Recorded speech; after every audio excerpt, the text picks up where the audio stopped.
Sound bite India के इस नए एक्सप्लेनर में स्वागत है। आज का विषय बेहद दिलचस्प है। गिग इकोनॉमी और उसमें महिलाओं की भागीदारी से जुड़ा एक बहुत बड़ा विरोधाभास। आमतौर पर यह माना जाता है कि ऐप आधारित काम महिलाओं को अपनी शर्तों पर काम करने की आज़ादी और शानदार फ्लेक्सिबिलिटी देते हैं। लेकिन अगर गहराई में जाएं तो पता चलता है कि आज़ादी अक्सर कुछ ऐसे व्यवस्थित आर्थिक नुकसानों को छुपा लेती है जिन पर हमारा ध्यान ही नहीं जाता। तो चलिए आज इसी उलझन को सुलझाते हैं। इस विश्लेषण में हम इन मुख्य बिंदुओं पर बात करेंगे।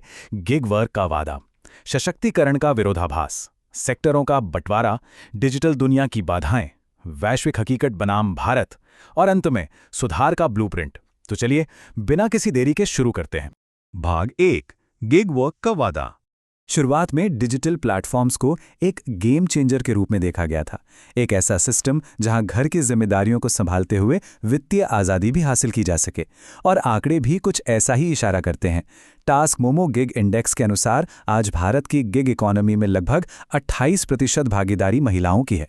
पढ़ाई या शादी के बाद काम और परिवार के बीच संतुलन बनाने के लिए इन प्लेटफॉर्म से जुड़ने का चलन काफ़ी तेज़ी से बढ़ा है।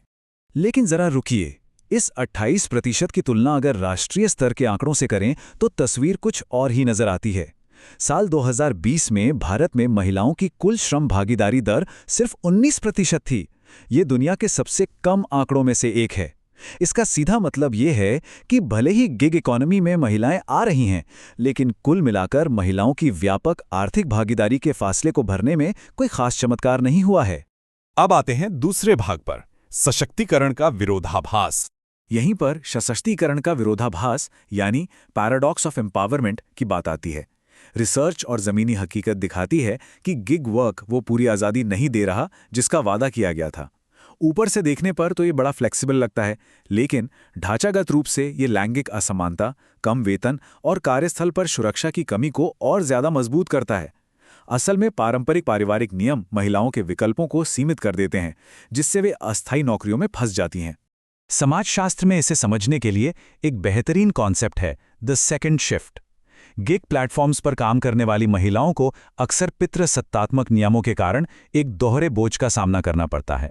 एक तरफ तो प्लेटफॉर्म के लिए पैसे कमाने वाले टास्क और दूसरी तरफ बिना किसी वेतन के घर और बच्चों की देखभाल की जिम्मेदारी। ये दोहरा बोझ आर्थिक प्रगति के रास्ते में सच में एक बहुत बड़ी रुकावट बन जाता है। भाग 3, सेक्टरों में विभाजन। लेबर मार्केट का ये ढांचा पुरुषों और महिलाओं को बिल्कुल अलग अलग दिशाओं में धकेल देता है।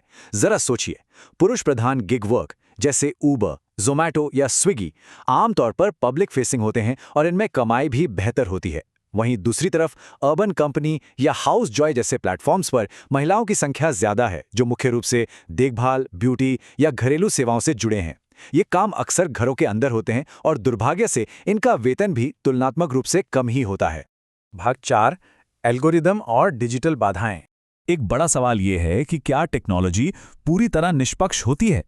अंतर्राष्ट्रीय श्रम संगठन यानी ILO की माने तो बिल्कुल नहीं। उनका स्पष्ट कहना है कि एल्गोरिथम तटस्थ नहीं होते। मानव मानदंडों के आधार पर सिस्टम में पूर्वाग्रह आ सकता है। यानी जो कोड इन ऐप्स को चलाता है और जो हमें एकदम निष्पक्ष लगता है, वो जाने अनजाने में महिला श्रमिकों को भारी नुकसान पहुंचा सकता है। और ये नुकसान होता कैसे है?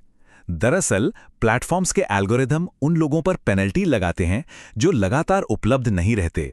अब चूंकि महिलाओं को घर के काम और देखभाल भी करनी होती है, इसलिए उनके काम में ब्रेक आना स्वाभाविक है। नतीजा, उनकी रेटिंग गिर जाती है और कई बार तो बिना कोई स्पष्टीकरण दिए अकाउंट ही डीएक्टिवेट कर दिया जाता है। इसके अलावा खासकर ग्रामीण इलाकों में स्मार्टफोन और इंटरनेट की सीमित पहुंच और डिजिटल साक्षरता की कमी इस परेशानी को कई गुना बढ़ा देती है।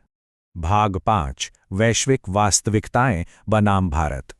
अगर हम भारत की स्थिति की तुलना दुनिया के बाकी हिस्सों से करें तो कुछ बहुत ही दिलचस्प बातें सामने आती हैं।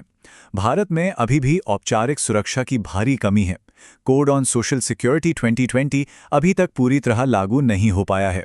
इसके उलट यूनाइटेड किंगडम ने कानूनी तौर पर गिग श्रमिकों के लिए सिक लीव और मैटरनिटी लीव अनिवार्य कर दी है। हालांकि दक्षिण अफ्रीका जैसे देशों में तस्वीर अलग है, जहां प्लेटफॉर्म मॉडल आज भी घरेलू कामगारों के साथ होने वाले रोजमर्रा के दुर्व्यवहार को ही आगे बढ़ा रहे हैं। भाग 6, सुधार का ब्लूप्रिंट। नीति आयोग और ILO जैसी संस्थाओं ने इस गिग इकोनॉमी में असली समानता लाने के लिए कुछ बहुत ही ठोस समाधान पेश किए हैं। पहला, सामाजिक सुरक्षा का दायरा बढ़ाना ताकि काम करने वालों को एक सेफ्टी नेट मिल सके। दूसरा, एल्गोरिदम में पारदर्शिता लाना ताकि जो अनजाने में डिजिटल भेदभाव हो रहा है उसे रोका जा सके। और तीसरा, समावेशी व्यवसायों और महिलाओं द्वारा चलाए जा रहे प्लेटफॉर्म्स को ज्यादा से ज्यादा बढ़ावा देना। अभी सबसे बड़ी दिक्कत यह है कि गिग श्रमिकों को स्वतंत्र ठेकेदार माना जाता है। इस वजह से कंपनियां उन्हें पारंपरिक लाभ देने से बच जाती हैं। असली सशक्तिकरण के लिए सिर्फ दिखावटी लचीलापन काफी नहीं है। हमें चाहिए मजबूत श्रम कानून सुधार, जैसे कि paid sick leave, maternity benefits, हर घंटे के काम के लिए एक समान न्यूनतम वेतन, हेल्थ केयर तक पहुंच और सबसे जरूरी, कार्यस्थल पर होने वाले उत्पीड़न के खिलाफ सख्त और स्पष्ट सुरक्षा नियम।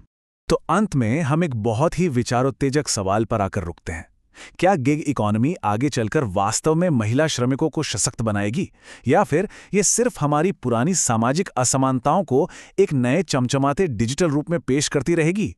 इन प्लेटफॉर्म्स का भविष्य पूरी तरह इस बात पर निर्भर करता है कि आज कैसी नीतियां बनती हैं और उन्हें कितनी ईमानदारी से लागू किया जाता है। ये यकीनन गहराई से सोचने वाली बात है। साउंड बाइट इंडिया के इस एक्सप्लेनर से जुड़ने और इस गंभीर विषय को समझने के लिए बहुत बहुत धन्यवाद। अगर इस विश्लेषण ने कुछ नया सोचने पर मजबूर किया हो तो कृपया इसे लाइक जरूर करें और चैनल साउंड बाइट इंडिया को सब्सक्राइब करना बिल्कुल न भूलें। आगे भी ऐसे ही गहराई से शोध किए गए विषय आते रहेंगे। तब तक सीखते रहें और जागरूक बने रहें।